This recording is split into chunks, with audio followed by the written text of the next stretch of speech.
In fact, I'm going to send some tweets out that Neil Williamson is in the house. Neil Williamson is in the house today. Exclamation point. Tweet send. Give the show a like and a share. He's the president of the Free Enterprise Forum. He's an A-plus guy. He's the king of content.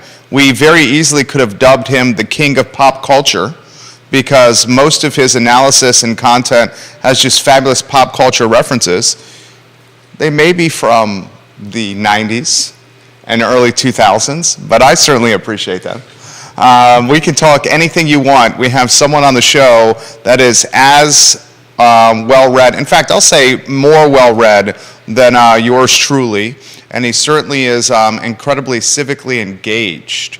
My friend, before we start the show, do you care to wax poetically on any topic before the cameras go on? Sure. Well, I would like to say that tonight's going to be a late night. 10:15 ESPN2. The Tribe is in the quarterfinals for the FCS championship. We've married Tribe. We both have ties to Williamsburg. His son, a talented offensive lineman for the We've Married Tribe. Yours truly grew up in Williamsburg going to Zabel Stadium.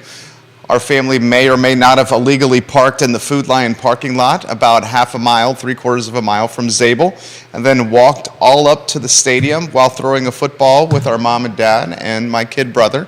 Special times for us in Williamsburg. We've Married football, they have a chance of winning today?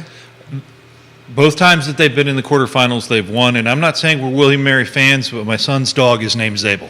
I did not know that. Your son's dog is named Zabel? Yes. That is freaking awesome. That is the name of the stadium. Is your son's first name is? Mark. Mark Williamson, I love you, man. I already had a lot of respect for you as an offensive lineman at We've Been Married, but the fact that your pooch is named Zabel, that makes you even cooler in my book. Jude, I see questions already coming in for the King of Content. That makes me smile. Give the show a like and a share, and if you have questions, put them in the feed. We can rock and roll when you're ready. We see the fine folks at the TV station down the street on the feed right now. Welcome, Newsroom. J-Dubs, we're in your hands.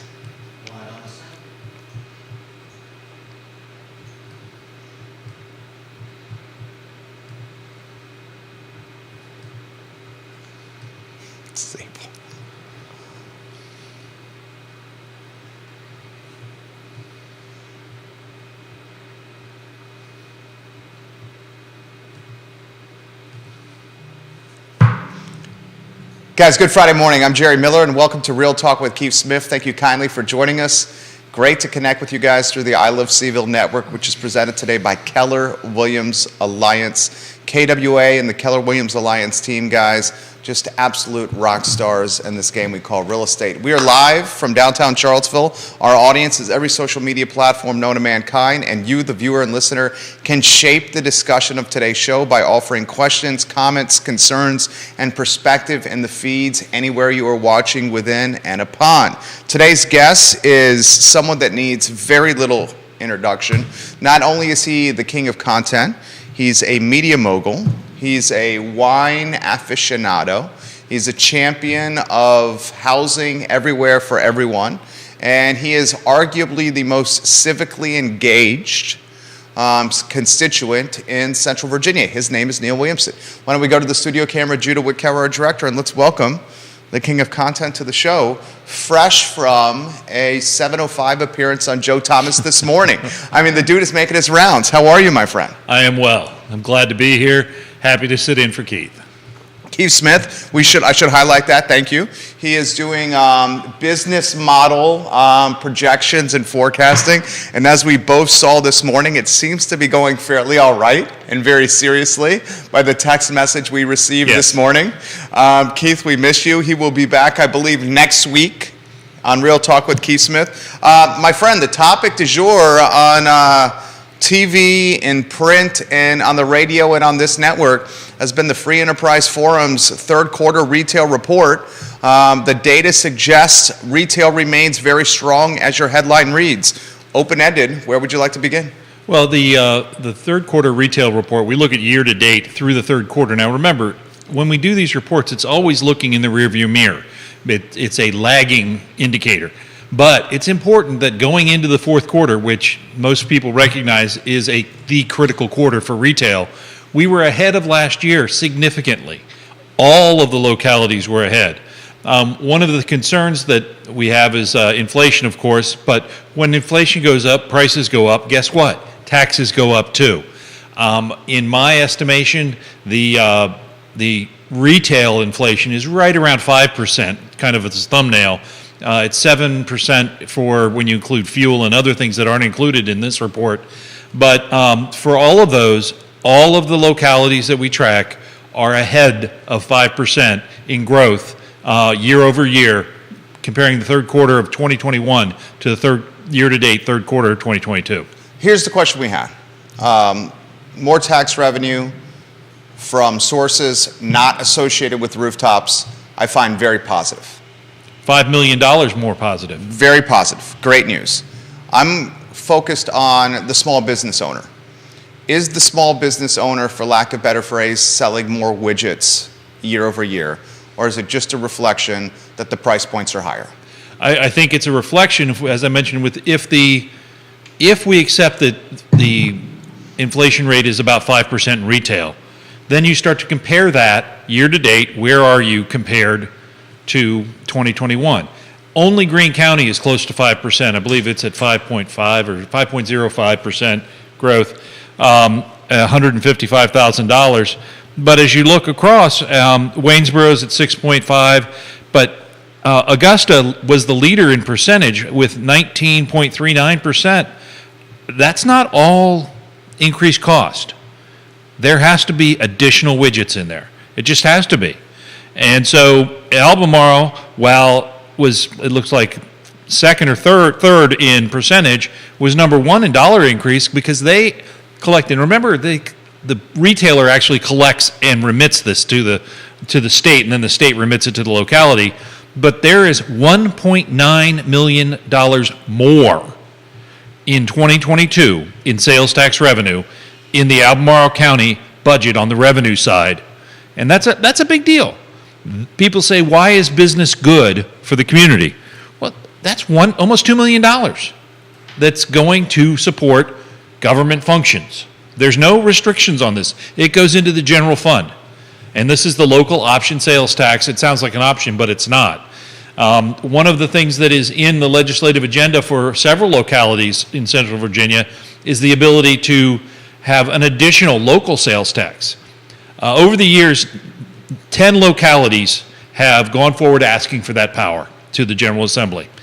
And 9 of them received it. And then last year, the bill that Sally Hudson brought forward died in committee. So they were the only locality that's ever gone forward asking for it and not getting it from the General Assembly, to my knowledge. The mayor of McIntyre, Bill McChesney, I will get to your question here in a matter of moments. Keith Smith is watching, literally as we speak right now. Doesn't he have planning to do? He's doing some business planning. Keith, if you would like to share the photo you shared with Judah and Neil and myself in the comments section, I think everyone will appreciate that. My friend, if you put that in the comments section. Questions are coming in quickly. Bill McChesney, Mayor of McIntyre. Neil, can you speak to profit margins with local businesses? Are profit margins expanding? That's tough to say from this report. That's very difficult to say from this report, and quite honestly, I don't know of any report that would do that. Profit margins are something that retailers hold kind of close. I will say that when you see increased revenue, you generally start to have more elasticity in your pricing. So if your sales go up, you can raise prices. There's a balancing act. And I think that it's important to recognize also these numbers of sales tax that are by locality include internet sales, because locality sales tax is collected on internet sales since the Wayfair decision about, I guess it's been 3 years now. We should talk about that.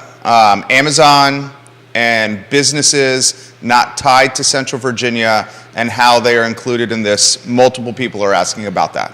What happens when you go to Amazon to purchase something, they'll give you the price, and then when you say where you're buying it from, the billing address, that's where the sales tax goes to the billing address, not the shipping address. So in my mind, it creates a level playing field for internet retailers and bricks and mortar. Now, there are lots of other business abilities, positive and negative. Bricks and mortar, you get a whole lot. I mean, I will tell you that when I shop a local shop and I ask questions, I get better answers than if I use a chat box on an internet site. So I think the people make the difference. Shenanigans is a great local provider of toys, and I think that sometimes I get the best toys. I don't know what I'm going in for, but I leave with something that is fantastic because I've been guided by a trusted advisor, perhaps, in the toy business. Keith wants to know about the cigarette tax and its impact on this and whether it had any impact. The cigarette tax is not included in this. The cigarette tax is a new tax that's been collected. It's interesting. I was with an official looking at the cigarette tax. I'm the only person I think that's ever attended a cigarette tax board meeting. They're held via Zoom, and they're fascinating, trust me. But this person was saying, I think that Greene County had received 88, in the neighborhood of tens of thousands of dollars in cigarette taxes just in the time it's been in place.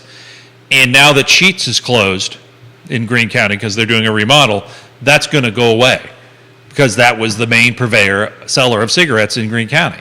So this is a new revenue source that most localities did not budget for, and it has to be, the cigarette tax, unlike the sales tax, has to be spent in health care promotion, as well as dealing with the effects of tobacco use. Neil Williamson, president of the Free Enterprise Forum. Guys, questions, put them in the feed. We're going to get to Mary McIntyre, who I follow on Twitter. She gave you props yesterday. Available. Seats available.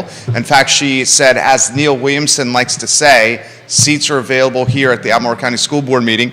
Mary watches our shows. I'm going to tag her on this live Twitter stream.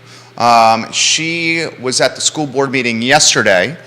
She highlighted on Twitter yesterday that there were 3 people in the audience not tied to the central office. One of them was her. She's a teacher who's very pro-union and collective bargaining. The other 2 individuals not tied to the central office at the Albemarle County School Board meeting yesterday. One of them was a student that comes to all these meetings, and the third was an individual that was running, that was looking to fill David Oberg's seat in the interim capacity, Whitehall District. Why I bring up the school board in Albemarle County is schools are going to be a hot button of the election in November of 2023. We already are seeing the school board and ACPS positioning itself in a way that it was looking for a lot more funding. We have overcrowding of schools as a hot topic.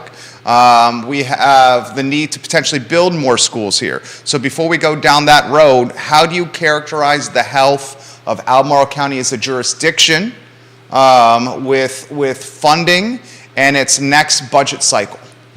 Well, and to be fair, the Albemarle County School Board held a joint meeting with the Albemarle County Board of Supervisors on Wednesday that I attended via Zoom.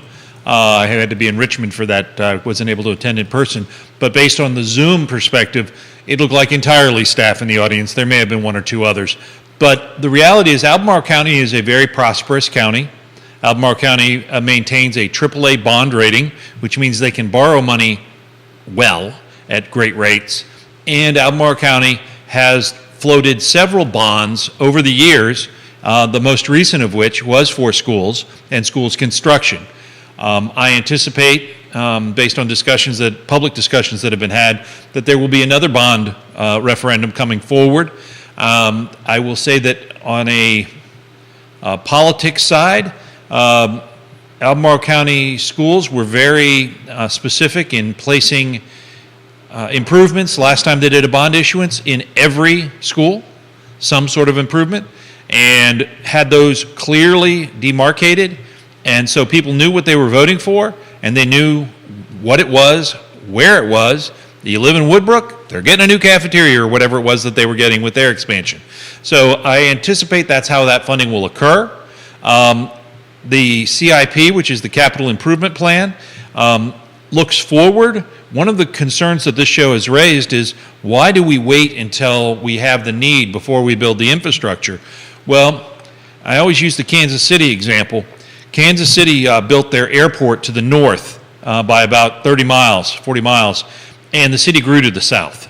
And so now it's filling in, but for the longest time, you landed and you did not think you were in Kansas City, even though you were at the Kansas City airport. Right now, there have been improvements made for Biscuit Run in the wastewater treatment plant. Those improvements aren't going to be needed, and they're not well located, so that's why you wait. It's a challenge, and one of the other challenges is in the Virginia system, school boards do not have taxing authority, and Board of Supervisors do not have school spending authority. So you have this little dance where the school board begs for money for things that they want to spend it on, and the Board of Supervisors taxes and gives them the money, but doesn't have the ability to tell them what to spend it on. It's a very unique setup. What percentage of the total budget is allocated to schools? In Albemarle County, as it is in most places, but in Albemarle County, there's actually a 60% cutoff with a couple of things that come off the top. 60% of the revenue that comes into Albemarle County goes to the schools. Now, other localities don't have that, but the vast majority spend between 50 and 65% of their budget on schools. And that goes back to the days of Robert Byrd, when he was the Byrd machine in Richmond. They said, we'll take over the roads, you take over the schools. And that's where that spending demarcation occurred. The largest allocation by far in Albemarle County is schools. And you referenced the infrastructure, the chicken and egg scenario. Should the infrastructure come first or should the housing come first? That's a reflection of the conversation we had earlier this week with the 500-plus Gray Star apartments, percolated, scuttlebutted, talked about off Old Ivy Road. Planning Commission, not early, at least in the early stages, showing signs of being in favor of this. 500 plus apartments from my standpoint, and maybe we can go back and forth, great for the sake of a talk show here. And that particular stretch of road seems to be concerning. To start with, concerning, because the infrastructure, the roads are not there yet. And we have highlighted the flooding issues under the railroad pass. And there's going to be a lot of vehicle traffic that comes with that kind of density. It's also very close to St. Anne's Belfield Academy. And at morning time and the afternoon time, when the kids come into school and leave from school, that already is a cluster duck, quack, quack, quack. Start with that topic here. Sure. Well, let's reset the stage for where this actually is, because Please. I was at the meeting. And you have a map you can put on screen, if you could. To be clear, the Free Enterprise Forum does not take a position on projects. So we have no position on the Gray Star project. That being said, the Planning Commission did have a vote, and they voted 4-2 to recommend denial of the increase in density, the comp plan amendment. That being said, they said had VDOT, who is currently working on a corridor study in that area, and I have on good authority that staff has seen at least some of the things that are going to be in that study. Had they had that report, at least two of the planning commissioners indicated they may have been inclined to vote in favor of it. Now, the other thing to recognize is that this particular parcel marries three parcels together. The one parcel by itself has a by right ability to go up to 300, I think, or 400 units. So while folks can stand on their high horse and say, well, you're not going to get 500 units in, and you're not going to be able to build this additional taper lane, you're not going to get these other proffers, but you could go and give none of that and build the 400 some odd, and it's still going to have the same impacts. And property owners have rights. They paid for property.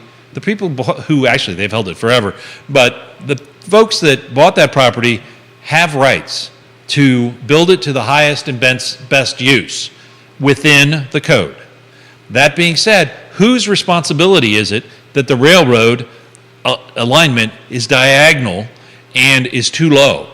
And that particular intersection is not adjacent or on the parcel for this improvement. Who's responsible for that? Where is this in Albemarle County? This is in the heart of the development area. Yeah, it's an urban ring. And this is where it's supposed to happen. According to the comp plan, yeah. it's supposed, and by the way, it's also supposed to happen in the first comp plan in 1980, in subsequent updates in 85, 90, 95, 2000, 2005, 2010, 2015. This was always supposed to be higher density. Thomas Rubin, welcome to the broadcast on LinkedIn. All right, I'll ask the questions that were asked of us here. I understand it's supposed to be higher density. I understand it's the urban ring. I understand this is where we want density to happen because folks potentially in this area are studying at UVA or transporting to the epicenter of employment, which is Charlottesville, and you don't want sprawl, and sprawl's not great for the environment, and this is the opposite of sprawl. The concern I have, and it's a point that you've already highlighted, the road infrastructure undoubtedly is inferior. And Judah's got the map on screen. You also have that map that you can highlight with the circle that you put around Huntington Village earlier in the week. If that's saved, you can put that on screen as well. To your point, it's not Albemarle County's responsibility to maintain and improve the roads, is what you're saying. This is a VDOT responsibility. Virginia Department of Transportation. Is that right? If you have a road that regularly swallows SUVs in water, wouldn't that be a health safety issue? Yeah. Okay. That's 100% would be. So you say that if this development gets green lit, that this will further incentivize VDOT to improve the road infrastructure around Old Ivy Road. I don't know that. I do know that prior to this being moved forward through the lengthy process in Albemarle County, nothing was happening, and now VDOT is moving on a lot of things. That being said, there is a three-letter entity that owns a lot of the land on the other side that I think has some plans and don't have to go through such a legislative review. University of Virginia, the UVA Foundation just made an announcement that the general manager of the Boar's Head Resort, which is a friend of mine, Russ Kronberg, he just got a promotion. UVA Foundation announced today. That promotion is now the director of hospitality, not just general manager of the Boar's Head Resort. And the director of hospitality, Russ Kronberg, is going to be the man that calls the shots for now Boar's Head, Birdwood, and the conference center and the hotel. So they've tabbed the general manager of Boar's Head Resort, who has 6 years of GMing Boar's Head, created a new position. This is a brand new role created, and this brand new role puts Mr. Kronberg in charge of the conference center and the hotel on Ivy Road. Where do you want to go with this here, with the emergence of Ivy Road being potentially Academic Village 2.0? Well, I always think back to someone within the university system, senior university person, who said to me, localities have their 20-year comprehensive plans. Here at UVA, we have a 200-year plan. and I always, perspective is important. And when you look at whether you're driving down Emmett Street and you see an unusual building to have recreation in that looks a lot like an old service station, or other adaptive reuse, you know that those things aren't going to be there forever because there is a long view for where the university is going, and I would not bet against the university. Yeah, 100%. Kevin makes a good point. Yancey, mayor of Waynesboro. The problem is, Neil, is there isn't an easy solution to remedy the road without either purchasing land or eminent domaining it. How would this be solved? Well, I think that I think we have that situation today in that corridor right now, absent any additional development. And how would that be solved? Well, there are methods, especially solving the pedestrian issue, with a cooperative measure with the three-letter entity to make the right side of that road, I guess, more pedestrian friendly, and to create some sort of a pedestrian connection to the other side. They're building a sidewalk. Yeah. That's what you're alluding to. Yeah. There's a sidewalk. If you guys drive down Ivy Road, you see a sidewalk connecting the Boar's Head Resort to grounds. Like, they're literally doing that right now, which I think is fantastic. And I truly believe, I caught some flack when we talked about this months ago for the first time. People are like, there's no way someone's going to walk from the Boar's Head Resort to grounds. I beg to differ. I think it would be a nice stroll if there was a sidewalk there. I have been amazed at the distances students and others will walk, bike, and scooter. Yeah. It is a positive environmental benefit, and as one who occasionally has parking issues, it certainly alleviates some of the parking issues if you park way off grounds or you utilize UTS. I mean, the UTS bus running through that area also makes a lot of sense. Lee Elberson has this. Neil Williamson is such an amazing resource for this community. That's the CEO of Claiborne giving you some I always props. thought Lee was smart. I thought Lee was smart too. Lee, we love you here on the I Love CVille Network. We love you, man.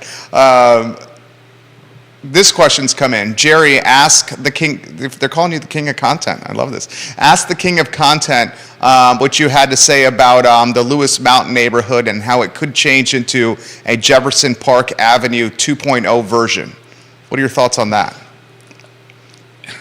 Well, my thoughts are that change is hard, and I think we're going to see change. I believe it's going to be an evolution, not a revolution. Nothing happens absent a willing property owner.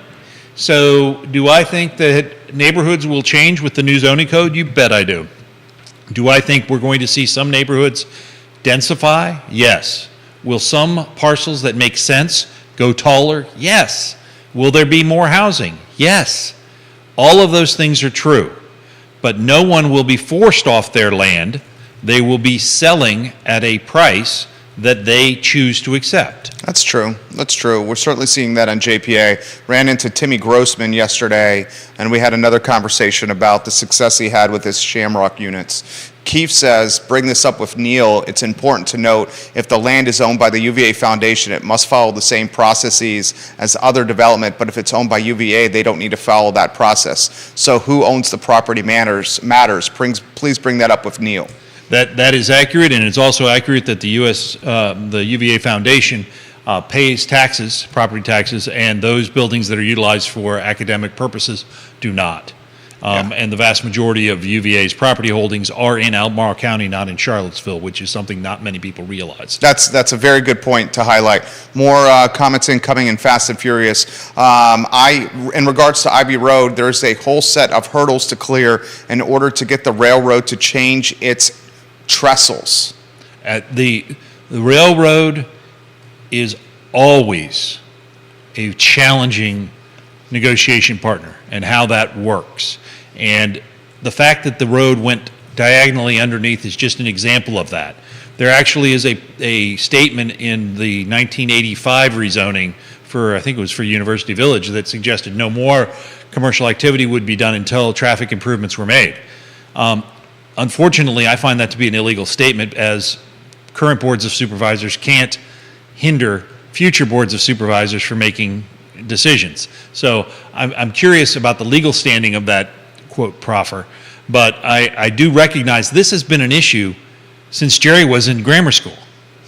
That's very true. Mr. Brian Smith has this comment. He goes, my grandparents live off Old Ivy Road in Huntington Village. Adding this kind of density to that area would make it unsafe for those living in this community, certainly the older population and the population with students. We're all for housing like Neil is, but the road infrastructure must accommodate the housing, or you're just going to impact the quality of life for all residents over there. And then he also highlights when school gets let out in that area, how difficult it is to navigate the corridor. And he says when the sun is setting in that area, it also becomes a safety hazard as well. I completely agree, and sunglasses are important. He says, put on your Ray-Bans, which, lower the visor. This is what Neil Williamson is saying over there. All right, so what do you make? I had this conversation with a developer 2 days ago that owns a significant portion of Fry Springs.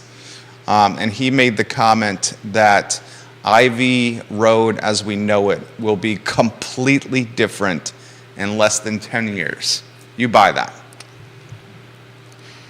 What won't be? He said, he used the word unrecognizable.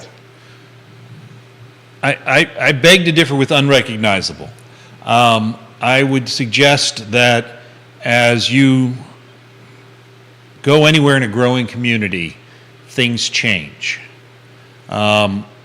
If 5 years ago, if I was looking for a cup of Wawa coffee, I'd be out of luck. Wawas are everywhere now. And here we are. These things change. And if they don't change, we may have a problem that's different. I mean, when you look at communities that are bringing in casinos to try and bring people to visit, those communities have different problems than we have. And the idea that growth happens and change happens means that people are continuing to make investments in our community to enhance the community. Now, do I love Wawa coffee? Actually, I don't. But I love having a choice.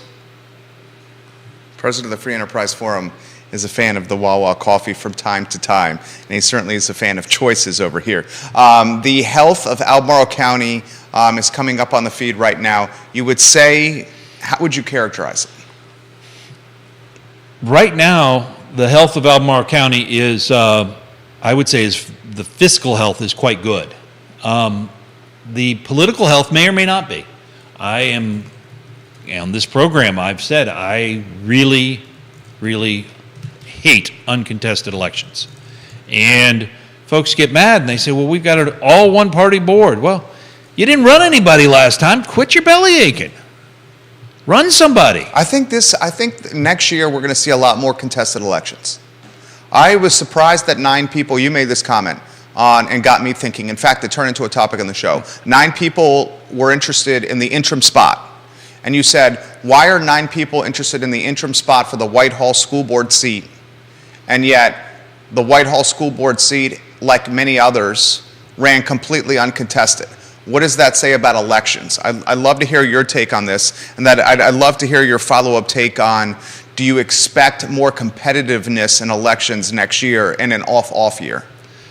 The first question first, which is what do I expect in elections? Well, you know, I'm one of those old school guys. I expect candidates in elections. I expect to have a choice between Sheetz Coffee and Wawa Coffee. I expect to have a choice between the candidates because then you have a discussion. No one runs for local office planning to ruin the community. It's differing shades and differing solutions. And so let's have that discussion. It goes back to business school where you say, sharpening the saw. Having those hard discussions matters. Why you're going to go ahead and go forward with economic development. Economic development 6 years ago was a bad word. If you said you were for economic development, you lost half the votes. So what do I think the off year election will mean? Here's what it means. Off year elections do not have statewide candidates, no gubernatorial, none of your statewide candidates, none of your legislative candidates, and none of your federal candidates. You sometimes will have a sheriff's race that really boosts those localities because those get to be fun. But I think Commonwealth's attorney race as well. Commonwealth's attorney's race, which only recently have become very competitive. For a long time, it was just checking the box. But what will matter is the retail politics. Because if you look at Albemarle County today, and you look at the magisterial districts, if you win the urban ring neighborhoods, you win the district. And the folks that win their urban neighborhoods will be the ones that sit in the seats. Do you see the school board seats contested? Schools are as hot a button an issue as I've ever seen. Well, remembering school board seats run 4 spots. 4 spots, but they run without party affiliation. That's officially, true. And without party backing. They get oftentimes someone will quietly endorse, and some folks will trumpet it and some folks won't trumpet it. You sometimes see them on the sample ballot. That you sometimes do. But in the grand scheme of things, since there's not that limitation, you would think there'd be more candidates. In fact, there aren't. I think it's going to be harder to have folks on the ballot, more than 2 candidates on the ballot for any one seat. And I would welcome it. I would welcome 5 candidates running for the school board seats. Well, You're saying 5 could run for the school board seats because the parties don't have to have a primary, because at the school board level, they're not backed by party affiliation. Correct. So you could conceivably have 3 folks that lean left and 3 folks that lean right running for the same district, or the at-large seat. All it takes is 200 signatures. All it takes is 200 And signatures. it's not 200 signatures of people that'll vote for you. It's 200 signatures of people who want to see you on the ballot. 200 people that want to see you on the ballot within your district. Within your district. Within your district. At large is different, though. At large is different. It's all throughout the county. All throughout the county. Connie Sylvester watching the program. Oh, Judith's going to give her some props. Love you, Connie. I believe Connie is very active in the local GOP. She says school board will be very well contested. And she says count on it.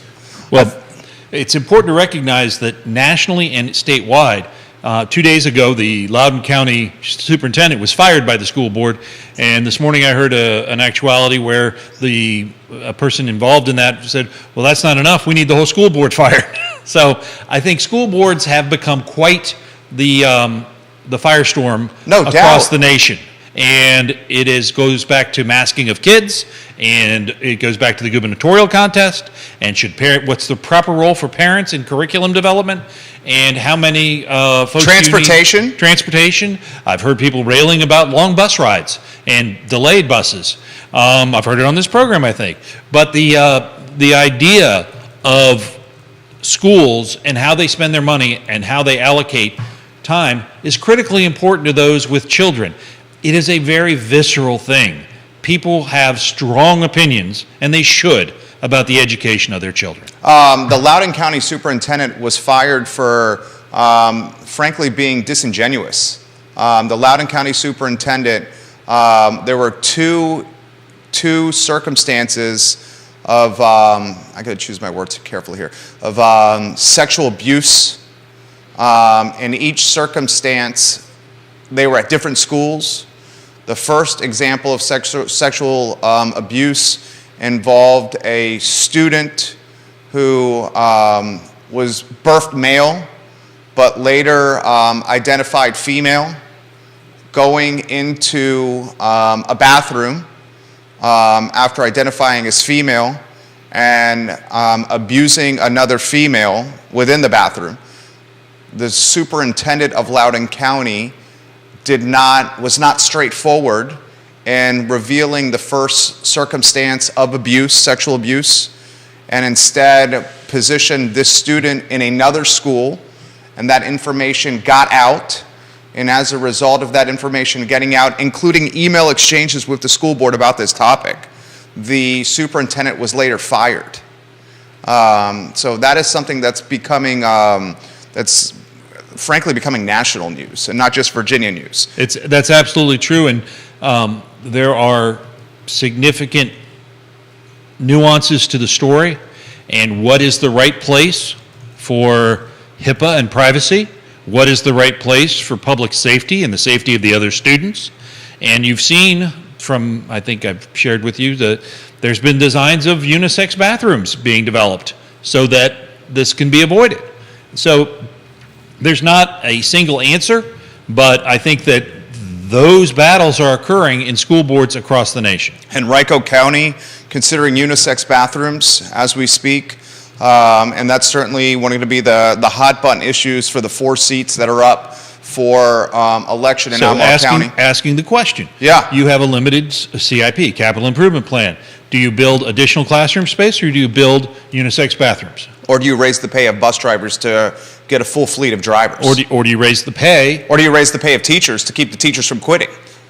Or do you green light collective bargaining, which empowers the teachers to kind of determine their education, their professional destiny? Or do you expand the number of children in the classroom to expand the capacity of the school? Or do you do the learning cottages as a stopgap? You have to do them. That part is state code. So these are the points we're making here, that this is going to be a very, and this is very important to emphasize. In November of 2023, there are 4 spots up for grabs. Those 4 spots determine a majority, potentially, if they're done in unison. I'm not saying that's going to happen, but those 4 people are the majority of a 7-person board. So you can make a legitimate argument that schools are the hottest button election topic now, and then the election next year is going to have 4 people or 4 spots up for election that are going to determine the school board and how it votes for the next 4 years. And will that, and again, because of the way that the Whitehall seat, that will have larger ramifications. Every other election on the school board is a majority vote because it's a 7-member board. Right, right. And you know, I'm not speaking out of turn here. Well, I'll let him make the announcement about the Whitehall district and his plans for that. What was your take on the fact that 9 people wanted the interim spot? One, I'm encouraged. I am always encouraged when there are multiple people. I know of several of the people that are moving forward, and they're high-quality people. I read the bios of all of them, and they all seem to be high-quality people, but the ones I know are just as high-quality as the others. It's like Wobegon, where all the kids are above average. But the other part of it is it's a very attractive spot. It's like renting a car before you buy it. You can run this and you're like, this isn't for me. It's test driving it. You basically get about 4 months of a test drive before you have to make the decision. But I think it's valuable. I'm really thrilled with the variety of people. I mean, it's not all young moms and dads. It's not all older folks. It's not all retired. There's a real nice mix for the school board to make the selection of who they get to work with for the next year. How do you characterize, different topic here, how do you characterize the your retail sales report for Q3 of 2022 in regards to Charlottesville City? Second part of the question, the health of Charlottesville City. Charlottesville City just named a new police chief. Michael Rogers could potentially be under contract as the interim city manager through the end of next year, although there's a clause that if council finds a city manager, he can be replaced in the middle or sometime during 2023. Council did, and Lloyd Snook, the mayor, said this in the chair you were sitting in, they wanted to have Michael Rogers through the budget session because they felt that would be beneficial. As opposed to hiring a new city manager and immediately throwing the city manager into budget session, which would be difficult. So Charlottesville City, anywhere you want to go. All right, well, let's first report from the retail report where it shows Charlottesville City 9% year-to-date growth in their sales tax revenue, and that meant, I want to say it's about $839,000 increase of sales tax revenue. There are problems in Charlottesville. I will tell you, because it was said in a public meeting, which is why you guys pay me. Please donate to Free Enterprise Forum. It's on the website, freeenterpriseforum.org. You pay me to go to these meetings. At the Thomas Jefferson Planning District Commission meeting, Sally Hudson asked the elected officials around the table, why does it take so long to get a doggone permit and get something built? God bless you, Sally Hudson. The discussion was, Mr. Galloway raised 3 very important concerns about staffing, technology, as well as some challenges on the applications. But another person who I didn't see because I was monitoring via Zoom said, we got personality conflicts. So now we got folks in engineering not talking to folks that are applicants, and neither of the applicants aren't playing nice either. Nobody's being adults in these applications. I thought that was incredible to be said in a public meeting. So we have real issues with getting things done in Charlottesville. That being said, the retail sales tax data put Charlottesville in the middle of the pack for increases in sales tax revenue. But to your point, Charlottesville 9% up. We're calling 5% inflation, so that's still 4%. What would you consider appropriate growth? I mean, I'd say 4% is appropriate growth. 2 to 4% is where most people think is good economic growth. I'd say that's appropriate growth. Charlottesville's got 3 spots on council. Lloyd Snook, in your chair, announced for the first time that he was going to run for re-election. Reading the tea leaves, we probably don't think Sina McGill's going to run again. Michael Payne, I've been told, and I'm not speaking out of turn here, is contemplating potentially running again. He's contemplating potentially Sally's seat in the Virginia House of Delegates.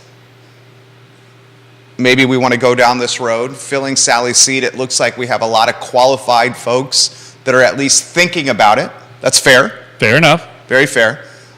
How do you look at this election, first council, 3 seats up for grab in November, and then filling Sally's seat? Anywhere you want to go on those topics? Well, first on council, I will say very positive things about the current city council. Same. The city council, I really appreciated Mr. Rogers, who at his at the meeting that the chamber held in February said, we want to make government boring again. And by God, he's done it. And that's a good thing. Government being boring is a good thing. Great thing. And I don't want to say that that doesn't mean we still don't need a whole lot of work in a lot of areas, but let's do it in a manner in which it's a net positive for all and all perspectives approaches are appreciated. I believe that running for council this time around is significantly easier having what I consider to be a professional in the interim city manager spot. That I think is the bottom line. I believe that the current city councilors, should they choose to run again, have a strong argument for incumbency being reelected. Whether or not Sina McGill will run again, I have no idea. But I do know that it's a better council today than when they got there. I think that's good. I think that's fair. With regard to Sally's seat, as you know, Delegate Hudson has announced that she is running for the new 55th district, Senate district seat. It's going to be a very competitive Democratic primary with Cree Deeds, Right, who's an and- institution. It is an institution, In fact, Sally called him an institution in her announcement. a former candidate for governor for Yeah. the Democratic Party, a longtime friend of Charlottesville and represented Charlottesville. As he's positioned it, Charlottesville and Albemarle have always been the heart of the district. That's where the votes were, and he's won those votes. The folks that look at it from political science, and we are a nonpartisan organization, but we're talking about political science here, would suggest that Delegate Hudson represents a different wing of the party where Senator Deeds probably puts you in the middle. Kathy Galvin right there at our door. We could have welcomed her in if we Sure. wanted to. We love Kathy. Kathy Galvin, if she wants to say hello, we're happy to. Not to put you in a tough spot. Not me. No, not you. I'm talking Judah. Having to get up Judah's and running out. Do you, anything you want to offer of candidates considering for the Virginia House of Delegates in Sally's spot? If you think it's difficult to get things done on city council, getting things through the General Assembly is even more fun. So you're saying brutal. It is a machine. But Kathy Galvin is in the house. We are doing a live talk show, but we're always happy to host you if you want to come on and offer any perspective here. We got a chair and a mic. Yeah, we're literally live on air, but Kathy Galvin, you're a friend of the network and a friend of the show. I guess. We got a chair right here next to Neil Have a seat, Williamson. Kathy. Always good to see you. It's great to see Kathy Galvin in the house. Judah's going to get a 3-shot ready. Look at the gentleman, Neil Williamson, bringing the chair out. We'll ask Kathy, the architect, here in a matter of moments if she rode her bicycle here. She walked, okay. We're also going to get her take on anything Charlottesville related here in a matter of moments. We're talking Sally Hudson challenging Cree Deeds here, Kathy Galvin. And we're talking about who could potentially fill Sally's spot in the Virginia House of Delegates. There's a lot of names being percolated here.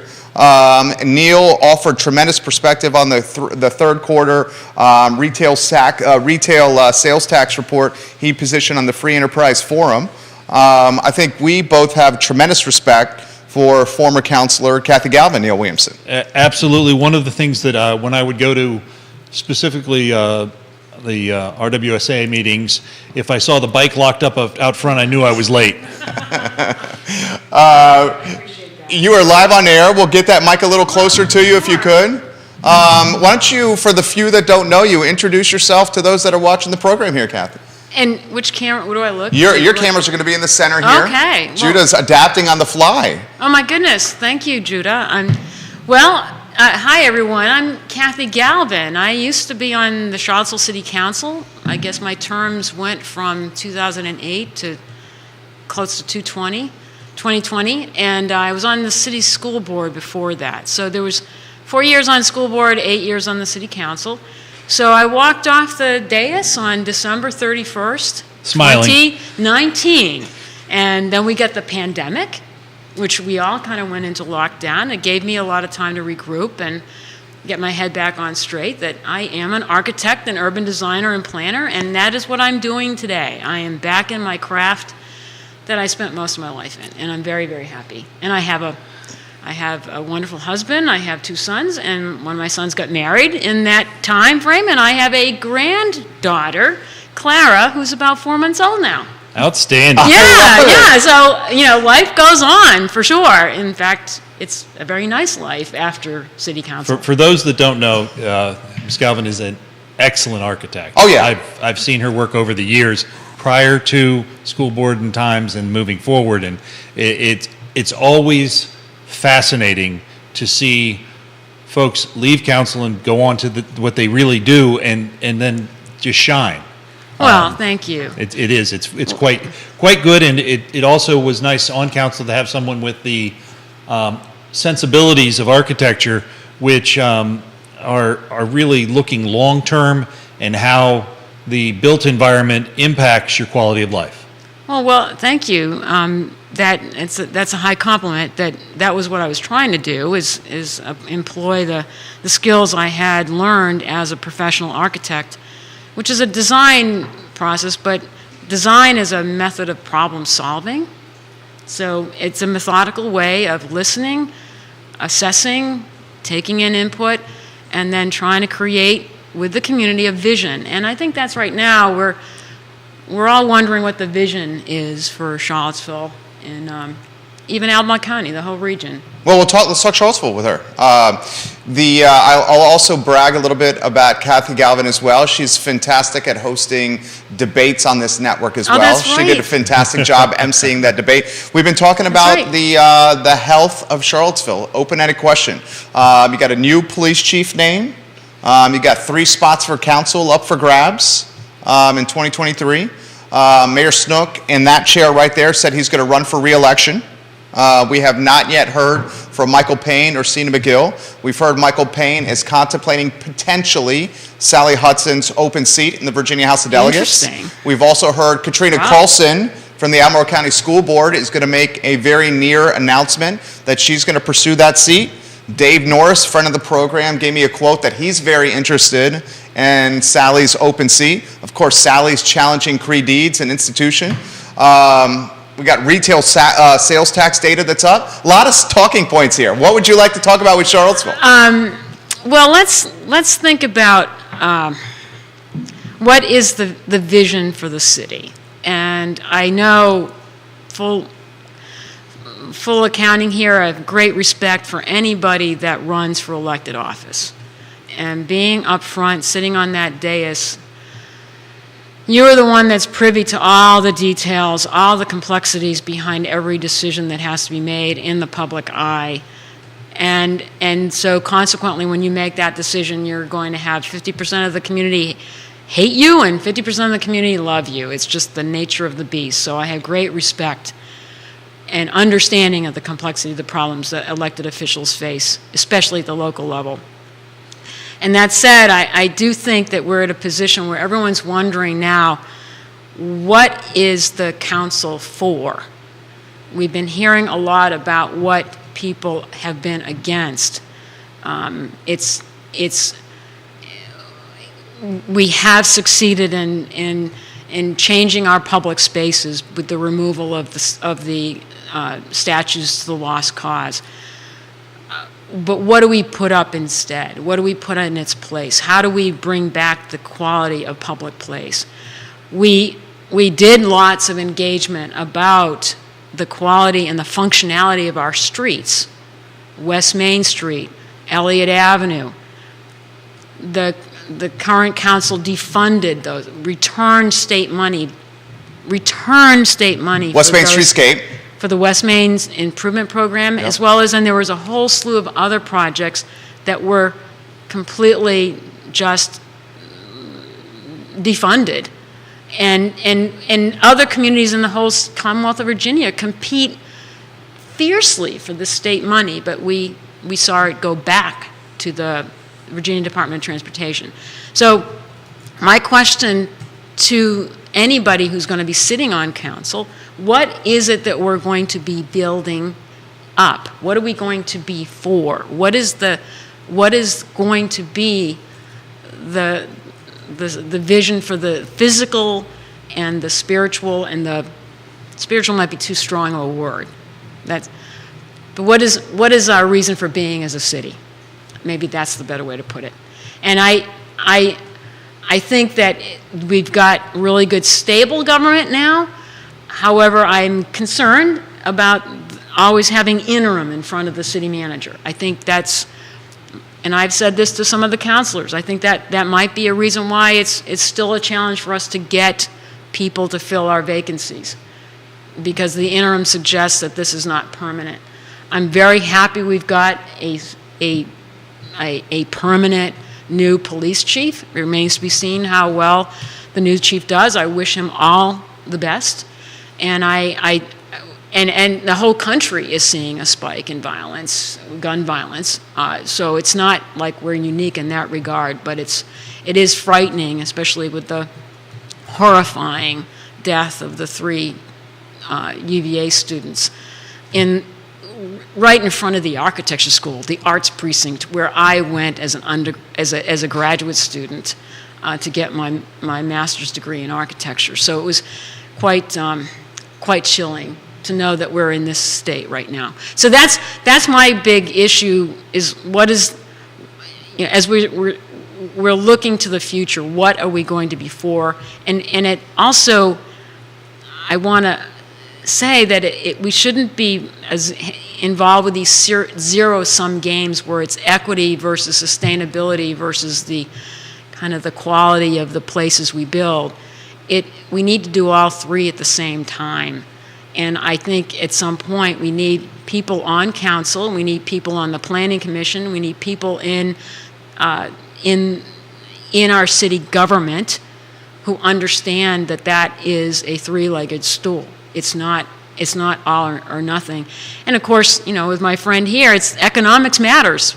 We need to always think about the health of the economic health of the city, so that we can be prosperous and we can share that prosperity equally across the community. So I think that's, the whole thing about the delegate race and That seat the intrigued Senate you at race, one time. That seat intrigued you at one time. It did, but as we were talking earlier, I'm very happy to be in my role as a professional architect, urban designer, and urban planner. My family is very happy to have me back home, and I'm at the table at dinner now. I'm not just in some public meeting all the time, and the subject has been broached before with me about that seat again, but I just want people to be in that position that know how to reach common ground. I think we have really seen a lot of the nationalization of our local and our state politics, and I want to be really focused on our region. I want a representative of Charlottesville-Albemarle. I want to know and see that person. I want to bump into them. And I know that's something that's usually associated with a local elected official, but at the state delegate level, I think it's really important that person is present. I want to highlight, you jump in here, I want to highlight friend of the program, John Blair, giving both you guys some props right now from his desk in Stanton. We love you, John Blair. Neil Williamson, John. what is on your mind, my friend? Well, my thoughts are to the idea of seeing the part-time legislators who live full-time here out and about in the community. And there are some that do that better than others. One of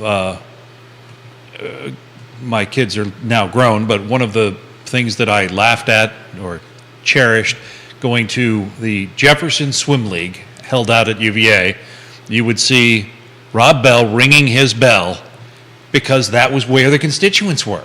And he would be there for 2 days ringing that bell. And, and I would talk to him, of course, and the like, and others would too. And it is true, more true on the local level. You run into city councilors walking down the street or Board of Supervisors members in the grocery store. Yeah. But I still run into delegates going around places, and it is a part-time legislature does that. The challenge is as we get closer and closer to a full-time legislature and a full-time city council and a full-time Board of Supervisors, they're demanded to be at our WSA meetings at 2 o'clock in the afternoon. Yes. And demanded to be out. When I'm at the grocery store, you're at a public meeting because that's the time for the public meeting. So I think that the demands placed on our officials is important to recognize sometimes precludes the constituent Very good contact. That being said, I think that you of course want to have somebody who has a good understanding. I oftentimes am impressed with folks that run full businesses. They're their old sole proprietor. I think of Chris Runyon, for instance, over in Mountain, owns a sign company. That 2 months out of the year he works in the General Assembly. The rest of the time he's over doing his thing.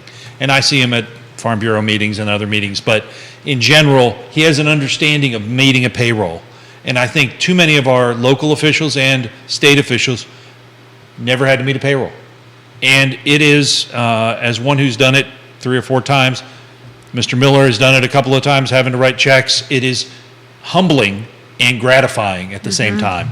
And it is part of the American dream that I don't want our legislature to lose. Great comment. What are your thoughts on that? Again, that was the whole point of the citizen legislator, right? That you are part of the community, and as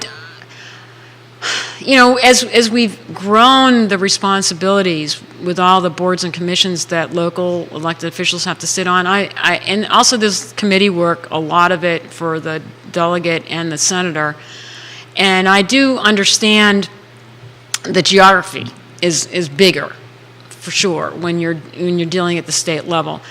That said, I don't necessarily think that a person has to be in business to understand and have an understanding and empathy and appreciation for the business community. And I do think that you don't have to be a professional architect, urban designer, and planner to understand the importance of having streets and land uses and built environments that work well for the community. You do need to be able to reach out and be with those professional communities to get their insights to inform your decision making. And that's the thing that I think we share, is that it's endless coffees, it's endless moments where you are available to the community. And it's not, of course, it's a little bit, you think back on the last 3 years of the pandemic, that really did put a kibosh on a lot of personal interactions. So, but right now, I'm looking forward to seeing a lot of retail politics for these contenders for the House of Delegates. I want to see you. I want to talk with you. I think I'm not alone in that. And also, I know Sally and I know Cree. That's going to be, I think Cree has done a very excellent job. So it'll be interesting to see how Ms. Hudson distinguishes herself in that race. How important do you think fundraising is in that race? And I'll add to this specifically. The talk is a $250,000 donation minimum from Sonia Smith to that race, to Sally Hudson. And the talk is that donation could go as high as $500,000. That's an astronomical amount of money for a race like that. Well, the General Assembly never got to the point where they exacted a maximum level of contribution, which I think they should. Yeah. It was something that I worked and promoted when I was running. and it does make it very difficult to get out and meet the people when you have to be on a phone raising money. And if your opponent doesn't have to do that, your opponent can be out meeting people while you are out raising money to get the ads out there that you need to fund to keep up with the competition. So I still think that there needs to be a cap. I think the North Carolina General Assembly has that, and I think other states do, where you just, at least at the state level, free us up from that kind of magnitude of big money. But even at the local level, boy, when I ran for school board back in 2007, 2008, I think I ran my campaign for like $3,000. I remember a campaign for Greene County Board of Supervisors. The chair ran, and he said, I'm going to spend $215 on signs. If it costs more than that, I'm going to lose. You know what the benchmark is now for school board in Albemarle County? School board's benchmark is $50K. Oh my goodness. Board of Supervisors benchmark is $100K. Oh my goodness. For campaigns. Again, my local city council elections, I was at topped 20,000. And that was the second one. The first one was less. So I think it's something to be aware of. And I do think that there's also a moment when the ads and the commercials that you put out there, there's only so much impact you're going to have. They become noise. And I think people throw your literature away. I think so quite too. Frankly, Yeah. So I mean, I know I do that. I Me mean, too. It's like you've got to be conversant in the issues. I think the most important thing is to have debates. Get out in the public eye so that people can really understand the differences between the candidates. And I think that was a little disappointing to me personally at the last round of city council elections. There were some forums, but there weren't that many, and the quality of the questions didn't get into any real deep issues like, budget issues, the contest between this and that, and how would you, not that what your choice would be, but how do you make your decision about what to do? I think we need to understand people's method of decision making, their method of problem solving, as not so much their positions on issues. Let's find out how they get to that position on that issue, so that in the future when that hot issue goes away, the next one is going to be dealt with in a very intelligent, cogent way that can then be communicated to you in a compelling way.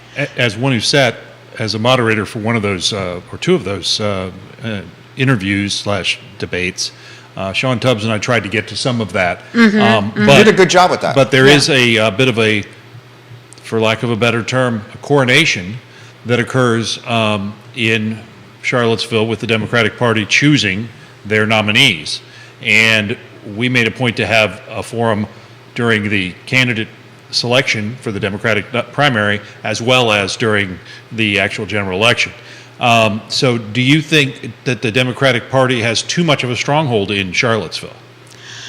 Oh, tough question. That's a tough question, Yeah. and I'm going to bring up a very tough issue. And full disclosure, I am a Democrat. I think, and I mentioned the word nationalization of local and state politics. I think the Republican Party has got a reckoning to do with its national politics, and until they do that, it's going to permeate down into the state and local level, and so the brand matters. I must say that I'm not the only one talking about and wondering what is the state of the Republican Party today. And so I think before we can even answer that question, at this point in time, whether or not one party or another has a stronghold in Charlottesville, let's make sure we have a party that understands and values constitutions and the rule of law, and that we're going to then make sure that we have the ability to to work together on problem solving. And I agree, there's been far too much partisanship. And I think there have been some examples at the national level. The infrastructure bill, for one, comes to mind, where you had some great legislation that was forged by both parties coming together. And I do think that I would love to see more of that at the state level. And if there was, right now, in our politics, the Republican brand is quite frankly tarnished. Well, you're echoing John Sununu, Governor John Sununu's comments this morning, but the question, I guess, is when I look at, I've been doing this too long, I guess. I've been doing this 20 years now, and over your time, when was the last really contested elections for Charlottesville, general election, for Charlottesville City Council that was competitive? Outside of a Democratic primary, you mean? Yeah. Outside of the a general election. Okay, general election. Well, again, the Democratic, any primary is the gauntlet people have to run Had to through. be Schilling, right? And I guess it was Rob Schilling. And I think before that you had, who was before Rob Schilling? It was back to the late 60s, wasn't Late it? 60s, yeah. So the point being that this isn't a new phenomena, and it's not a new phenomena in many urban centers that there is a party that tends to have both. It could be a Republican city or a Democratic city, but generally it's more Democratic in the urban areas. That being said, I'm also one who says, people get mad and they say, well, they're all Democrats up, they're all going to vote the same. I said, you have never seen 5 more diverse Democrats than City Council. When you were on it, you had quite there was a spectrum. There was a spectrum, yes. That's put Well, delicately. And I think there's a really sound argument to be made that local elections shouldn't be partisan. Okay, that was the follow-up I was going to say. How does someone running as an independent have a chance? And then to your question, which you took it from my mouth, maybe elections in Charlottesville and Albemarle County School Board is nonpartisan. Does that nonpartisan aspect need to start creeping into council, board of supervisor races as well? I think as you get further up the chain, I don't know if you're going up to the food chain or down the food chain, I don't know.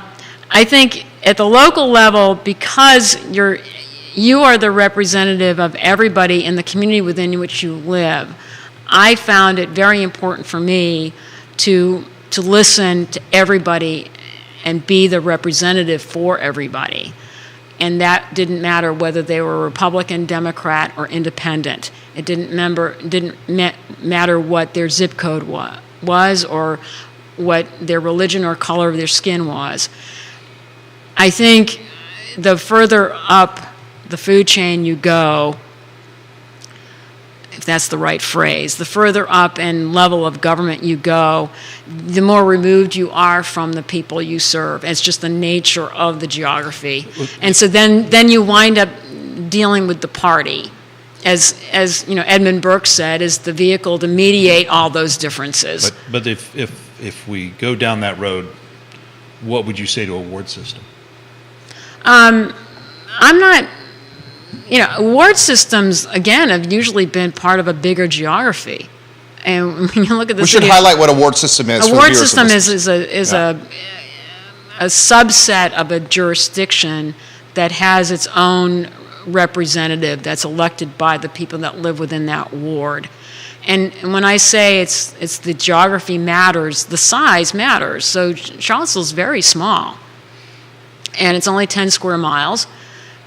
I find if it's a bigger city, you begin to start seeing some value, I think, to having that close-in representation. But for when you're dealing with a city like D.C., I mean, when one of their wards could be the size of Charlottesville, it's a different ballgame.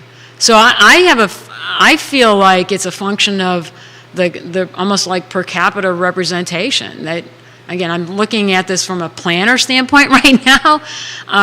So I'm not prepared to think about the whether the ward system's better or being an independent or Republican or Democratic primary partisan system is better. I want to get to the point where people are representing to the public what their platform is and what their agenda that they've heard is the agenda of the community they wish to serve will be, and how they will tackle some of the problems that have surfaced in their conversations with the community. I align with the Democratic Party because I do believe in government. I believe government can be a positive change agent. I believe in giving everyone a fair shot. I believe that having a Dickensian kind of world where we're not acknowledging legacies of past racism and current racism, legacies of exploitation, legacies of just being denied access to opportunity don't matter. So I do believe that government is there to, as much as possible, to level that playing field so that everybody can have a fair shot at the things that this country can provide in terms of, whatever mission you want to pursue, whatever job you want to pursue, and do it in a way that you can support your family, support yourself, and living in a home that's safe, comfortable, and decent, and that you can afford the food that is currently not always that affordable and that healthy. So again, I feel government plays an important role in that, because without some moderating of the environment, it can become very much what I call a Dickensian world where the winner takes all. And so that's why, and right now, the Democratic Party, in my mind, is the party of good government. And I want to hear an alternative from the Republican side, but right now, I'm only hearing that it's the party of one person. Well, certainly after Trump's announcement, about 10 days ago, that he was going to run for president, I think many in the party said, we thought that era was behind us. Many in the GOP thought that. And he makes this announcement, and to Kathy's point, frankly, tarnishes the brand. Tarnishes the brand and gets the conversation going back in the neighborhood or in the realm of Donald Trump. And that's not great for the party, the national level, and to her point, that trickles down to the local level undoubtedly. It always does. It always does. But I would say that, as a famous New Yorker said, there's not a Republican or Democratic way to fix a pothole. It needs to be fixed. And quite frankly, right now in Charlottesville, a lot of things need to be fixed. Carol Thorpe, we've dubbed her the queen of Jack Jewett, the Jack Jewett district. She says the Democratic majority on city council is more than 5 decades old. Politics of late has had nothing to do with that. She's highlighting the stranglehold that the Democratic Party has on Charlottesville, and it certainly has a stranglehold on Albemarle County as well. How does an independent win an election in either jurisdiction? I think you should ask Nikia Walker. And some are she was an independent. This is me talking here. I thought Nikia Walker, in a lot of ways, won in circumstances that were an anomaly. Fresh out of August 12, 2017, time that had never been really experienced here in Charlottesville. And in a lot of ways, that was her springboard to winning a spot on council, A12, 2017. Bellamy Brown, who is certainly very centrist in his ideology, ran as an independent, and he lost. And he lost convincingly. I would suggest, again, being the political scientist as a nonpartisan here, I would suggest that many of the methodologies or philosophies regarding communication that Donald Trump utilized to gain the primary and win, Mayor Walker used throughout her time, going directly to the voters, not going through the party apparatus, doing Facebook Live, retail politics, being there. I will say that when Heather was running, I would see her at community meetings. I remember specifically a meeting at Union Baptist Church that was a rather heated meeting, and it was not comfortable to be there. and she was there, and she was proud to be there, and as were one or two other members of council, as I recall, but she took a bit of a beating at that meeting. And so the being there is one manner in which an independent can make or break a campaign. The independent needs to have a persona that allows them to do that, and a communication strategy that reaches out across all platforms. I think I agree with that. I agree I think it's the quality of what you offer. And so I remember when I was running, the first slogan I had, greener, smarter, stronger. And that seems very old-fashioned and quaint right now, but I even had like a little bicycle wheel spoke as my logo. But people understood that. Greener. Okay, greener is being very much focused on climate, the environment, and how can we make a city that if not is helping, at least not contributing to the problem of global climate change. And smarter is about good government, making sure we've got the right kind of decision-making tools, right, from a strategic plan to written and clear comprehensive plans. And stronger was the economy, and that I contended that we only are strong as people that have been left behind. So I really worked hard, and one of my proud things to say is that I worked hard to get that job center in place, and that it was Drury Brown was one of my inspirations to get finally a downtown job center that really, and it was also inspired by Rich Schuyler's Orange Dot project. That, wait a minute, we can do better than this, and we can get to the point where we hire an awful lot of our underemployed people and get them the tools they need to get up and out of poverty. And so that's what the stronger is. We're as strong as our most vulnerable and left behind are strengthened.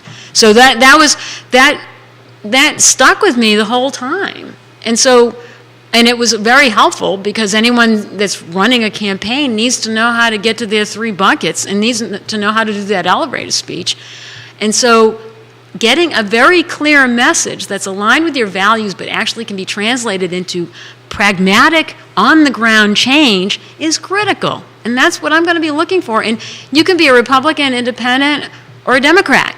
But right now, the Democratic Party, and again, everyone talks about the stranglehold of the Democratic Party on Charlottesville. I think there's not like a screening mechanism other than the primaries.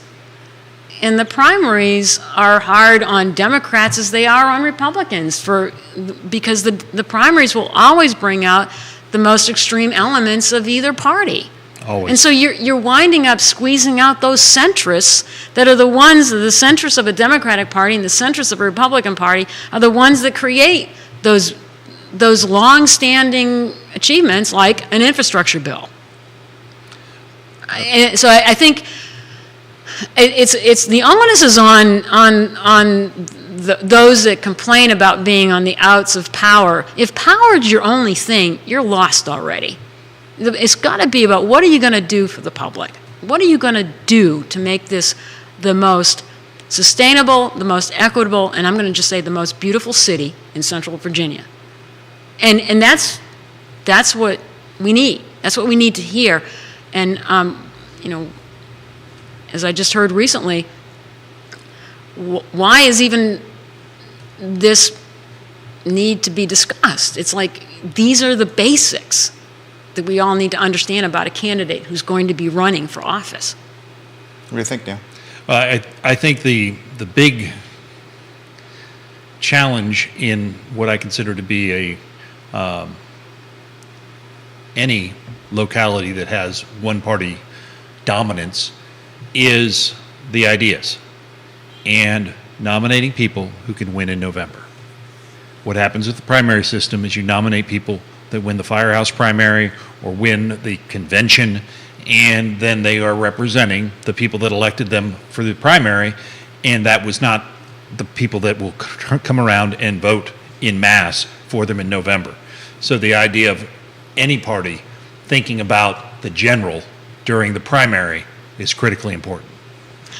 And also, I do want to talk about there's the reality of the geography of our demographics. And I forget who coined the phrase, the big sort, but we are starting to see this all over the country where people of certain political identities and persuasions are seeking to live with each other. And so there are places in Virginia that a Democrat would say, there's a Republican stronghold, I can't get in. And the same argument that is being made about Charlottesville by the Republican Party. I think you need to look at your demographics, and you look at, and there's been polling over the last midterms as to why didn't the red wave happen? Because demographics matter, and what you look at is what's going on in your suburban locality, regions of your localities, what's happening in your inner cities, what's happening in your rural areas. Those dynamics matter. The political dynamics comparing the gubernatorial race by district to the midterms is fascinating for policy wonks to see what went where and what changed. Those are the minutia that people that really don't have lives like me look at and understand that it's all politics are local, but the locality, as you were speaking about earlier, is changing. And am I in favor of that change, or am I pushing back against that change? And so understanding that those dynamics is critically important to winning elections. Yes, and I think when you look at college towns, university towns, you're going to have a preponderance of people who are much more of a liberal orientation, and that's just a fact. So in that sense, then alternatives to the party that most identifies with the more liberal-minded community, that contender the onus is on that contender to say, well, why am I better? Why is my platform better? And as I just said earlier on in the discussion, at the last presidential election, the only platform the Republican Party offered up was one man, Donald Trump. That was not a platform. No one knew. And then before the midterms, when Senate Minority Leader Mitch McConnell was asked, what is the agenda, what is the platform for the Republican Party? I'll tell you after the midterms. My goodness, that's not good politics. That's rotten politics. We need to know what you stand for. And I know the guy that did put up, Rick Scott, put up, in my view, an atrocious platform, but he put one up there, gutting our safety net that we have had since, FDR. So I think we can't just talk about power bases and strangleholds. What is it that you're offering that's going to make this a community where all people can thrive, where all children can thrive? That is the bottom line, not who's in power, because then we might as well just be autocracies, because that's all about power. Well, and I would push back a little bit on the ward idea, and I know we're running low on time, but we are. Yeah. I'm sorry. No problem. I broke up the Kathy, stream of thought here. You're great. The idea, if again, policy wonks that spend a lot of time looking at maps of where city councilors have come from and where they come from in the city versus where they don't, is a very interesting dynamic that's worthwhile of examination. That's all. So what he's saying right there is you're seeing a lot of the city councilors coming from affluent neighborhoods and not necessarily neighborhoods that represent voters in the community that may be on the financial margin, is what he's saying right there. Now, also to push back on the ward system, you could potentially have the professional politician. And that's one of the pushbacks on raising the pay for council and the board of supervisors, is having the professional politician that's in place for many, many, many, many terms. Now, the counter to that argument, at least in Albemarle County, Supervisor Ann Malik's been, 4 terms? Diantha McKeel, this is her 3rd term. Supervisor Galloway, this is his 2nd term. So while the pay is not great, we still see some professional politicians in Albemarle County, not necessarily in Charlottesville City. You want to add something to that? Well, just saying that the flip side of that is when you have turnover constantly, more power Institutional memory goes away. to staff, but Yeah. more power goes to staff. And Charlottesville, not recently, but for the longest time, had long-term city managers. And those long-term city managers had a pretty heavy hand. Sometimes I would suggest one city manager put forth a vote every time even a rock color had to be decided, what was then known as the Meadow Creek Parkway, and it was always a 3-2 vote. But I'm never making a decision on this. Council will vote on everything. And so the idea of city management being professional and being long-term is also a benefit, or county management is a benefit when you have people turning over the elected offices. And I'm not saying one's one or the other, but when we talk about term limits on the federal side, we talk about staff having more power when they have a change of boss every 2 terms.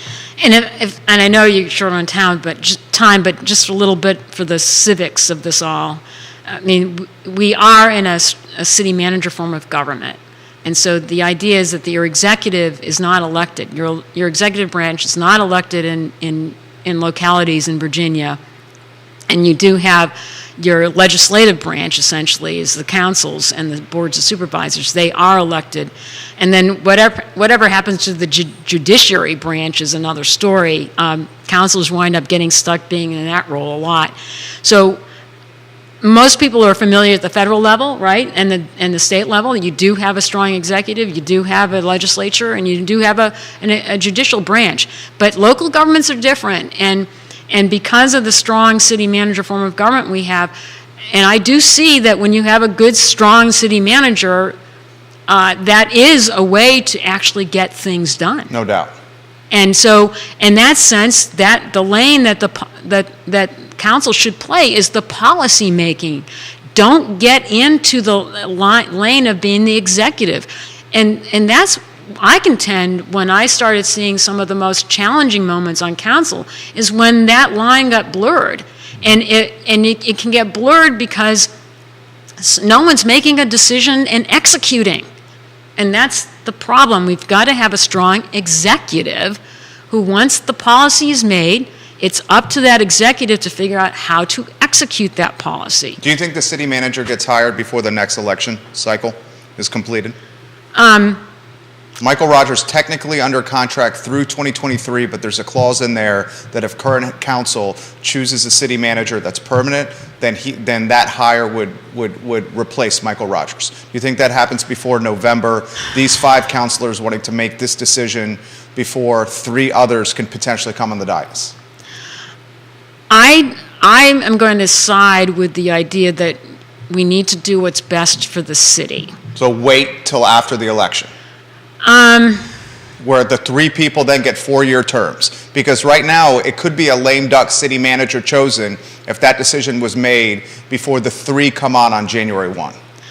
And my hesitation about that, though, is that does the interim manager have authority to actually execute things, or is it still another holding pattern that has been kind of instituted for the last few years? The executive police chief. That's true, but also I was advocating early on that work on getting your permanent city manager first, and that city manager needs to be the one who hires the police chief. So was I. I believe council is comfortable with Michael Rogers. And will stay comfortable with Michael Rogers, and will allow the new council to select the new city manager. That's what you think?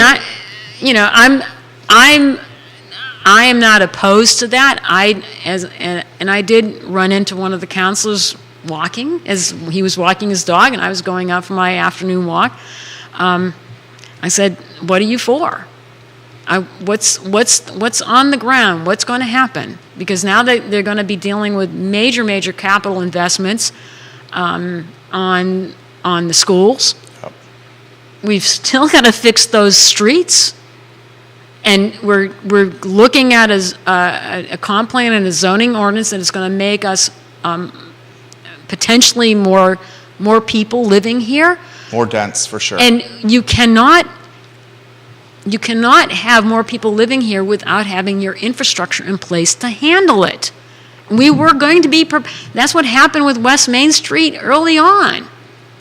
You know, in 2003 when the zoning was changed to increase density along West Main Street, they edited out all of the street improvements that were supposed to have been done that were recommended by the corridor study from 2000.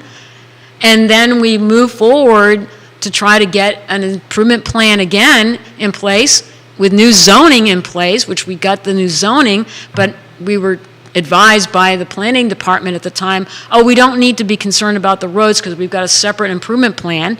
But no, the new zoning was put in place, and the improvement plan never got implemented.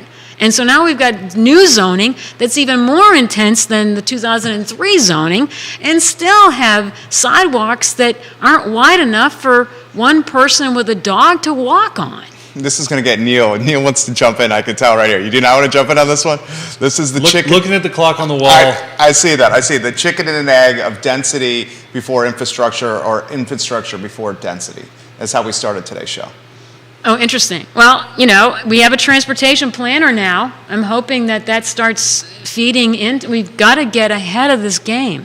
And I understand the importance of redevelopment. I want to see all those parking lots redeveloped before we start building on floodplains. My goodness. High Street right there. Kathy Galvin is fantastic. Neil Williamson is fantastic. No, she was walking by here. She came in and she made the show better. Absolutely. Well, that's kind of you. Well, I enjoyed talking with you, both of you. We love having you here. Neil Williamson, president of the Free Enterprise Forum. Support his work. There's a donation button on the Free Enterprise Forum website. Please support Neil Williamson. When you see Kathy Galvin around town, stop her and tell her she did a great job. Oh. We're huge fans of her on this show. And then pick her brain. She loves to talk Charlottesville and the nuances of this jurisdiction. Judah Wickhauer adapted on the fly. Thank Getting you. a 3-shot and a lower third set up on the fly. Well done, Judah Wickhauer. This is Real Talk with Keith Smith, who is working on his business plan and back next week. The I Love Seville show is up in a very close 34 minutes. Thank you kindly for joining us. Thank so long, you. everybody. Thank you. It was awesome. He's going to let us know when the mics are off. I'm glad you jumped in here. Well, thank you. I just was wishing you happy holidays.